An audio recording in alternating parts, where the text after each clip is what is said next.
तो राजा अपने प्रजा को पुत्र की भांति समझते थे और इस प्रकार राज्य कर रहे थे।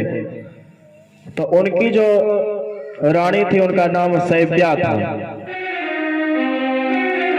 सैव्या नाम की प्रसिद्ध रानी थी और वह जो राजा था तो वह पुत्रहीन था, उसका एक भी पुत्र नहीं था, एक भी संतान नहीं थे। उनको सोच विचार करते हुए बहुत समय बीत गया। आधा उम्र जब समाप्त हो गया, परंतु वंश की उन्नति करने वाला, वंश को बढ़ाने वाला एक भी पुत्र जन्म नहीं लिया।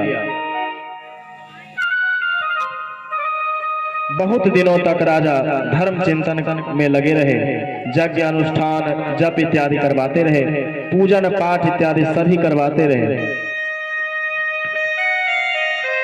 तब राजा सोचने लगते हैं कि हे प्रभु, अब मैं क्या करूं, कहां जाऊं, संतान की प्राप्ति कैसे होवे। हे करुणा निधान, अब आप ही की शरण में आया हूं। नराष्ट्रेण पुरे सौख्यं लेभे राजा सुकेतु च पुत्रहीनेन बहु कालतः किं करोमि त्वदक्षमे। भगवान कहते कि हे युधिष्ठिर, उस राजा ने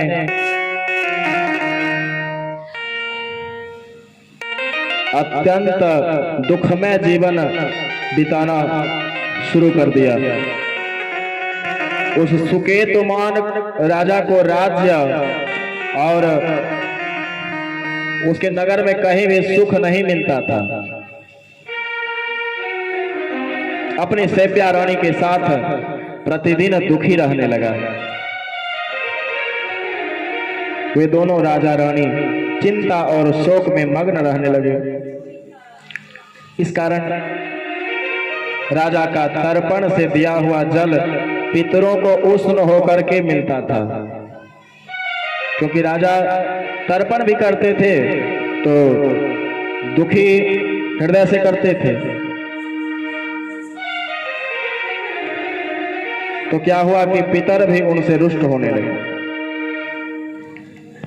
पितृगण चिंता करते थे कि राजा के मरने के बाद हमारे कुल में ऐसा कोई नहीं है, किसी ने जन्म नहीं लिया है जो हमारा तर्पण करेगा। इस प्रकार पितृगण दुखी हो गए और उनके दुख के मूल को जान करके राजा भी संताप करने लगा। रोचन्ते तस्य भूपस्य न गजा स्वपदातयः नारास्यं भूपते तस्य मनस्तेवमजायत। भगवान कहते कि हे युधिष्ठिर, बंधु मित्र सुहृद हाथी घोड़े पैदल आदि राजा को कुछ अच्छे नहीं लगते थे। वह मन में निराश हो गया। वह सोचने लगा कि मनुष्य का जो जन्म है तो उस जोनी में हमने जन्म तो लिया, परंतु यह सफल नहीं हुआ। बिना पुत्र के घर सुना रहता है और सदा हृदय दुखी रहता है।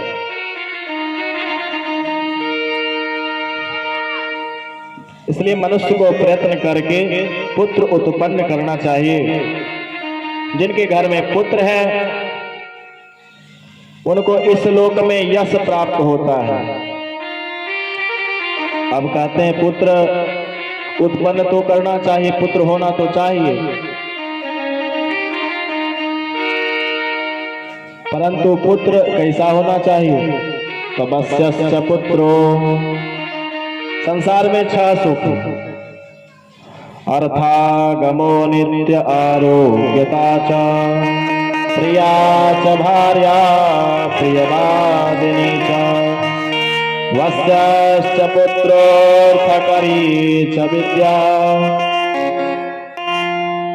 यह 6 सुख हैं संसार में। तो अर्थागमो नित्य, इसका अर्थ कि कुछ ही द्रव्य आता रहे, कुछ ही धन आता रहे, परंतु प्रत्येक दिन नित्य आता रहे। आरोग्यता च, यदि हम निरोग हैं, हमको कोई भी रोग ना हो, सदैव सुखी रहें, कोई भी दुख ना हो, तो दूसरा सुख यह हो गया।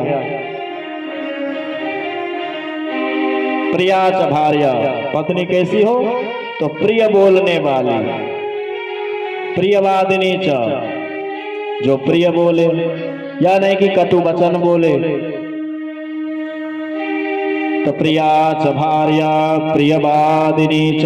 और तब कहते हैं कि वस्यस्य पुत्रो, पुत्र कैसा हो? तो बस में रहने वाला, या नहीं कि कहें इधर और सुन उधर रहा है, तो बस में रहने वाला पुत्र होना चाहिए।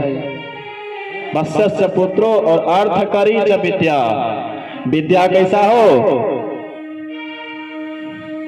तो विद्या वैसा होना चाहिए जिससे कि धन उपार्जन किया जा सके। तो भगवान कहते हैं कि हे राजन, हे युधिष्ठिर, संसार में यह 6 सुख हैं। तो मनुष्य को चाहिए कि प्रयत्न करके पुत्र उत्पन्न करना चाहिए।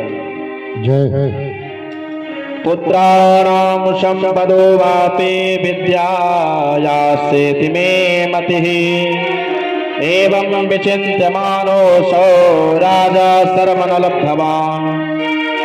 कहते हैं कि जिनके घर में पुत्र हो, जिनके कुल में पुत्र हो, तो उनको परलोक में अच्छी गति होती है। और जिन पुण्यात्माओं का सैकड़ों जन्म का पुण्य होता है, उनकी आयु, आरोग्यता और घर में संपत्ति होती है। प्रेम से बोल भक्तवत्सल भगवान की जय।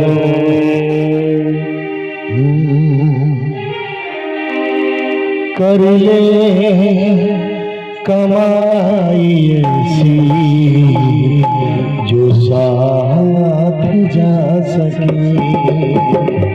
कर ले कमाई ऐसी जो साथ जा सके। मुश्किल पड़े तो राहों में, मुश्किल पड़े तो राहों में जो काम आ सके। कर दे कमाई ऐसी जो साथ जा सके। कर दे कमाई ऐसी जो साथ जा सके।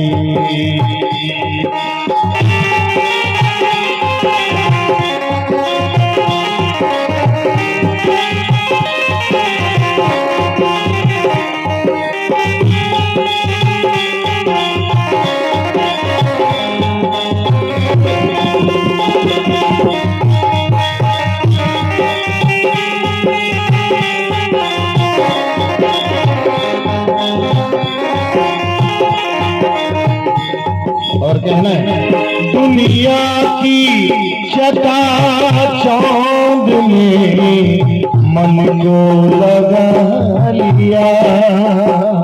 दुनिया की चकाचौंध में मन को लगा लिया। दुनिया की चकाचौंध में मन को लगा लिया। दुनिया की चकाचौंध में मन को लगा लिया। दुनिया की चकाचौंध में मन को लगा लिया, लेकिन कहना है मानव वही है जो इसका, मानव वही है जो इसका फायदा उठा सके।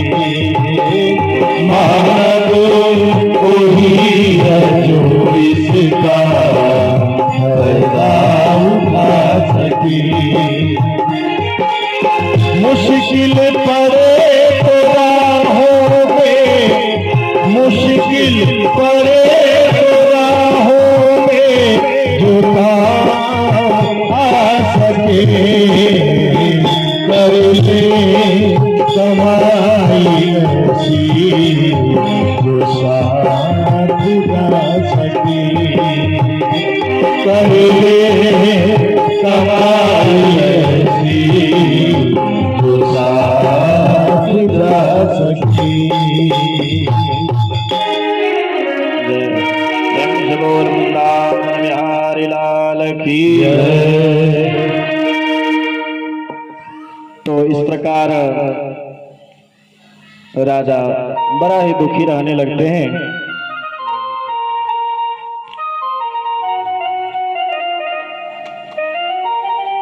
पुनः क्या हुआ कि फिर सुकेतुमान ने राजा ने आत्महत्या का विचार किया।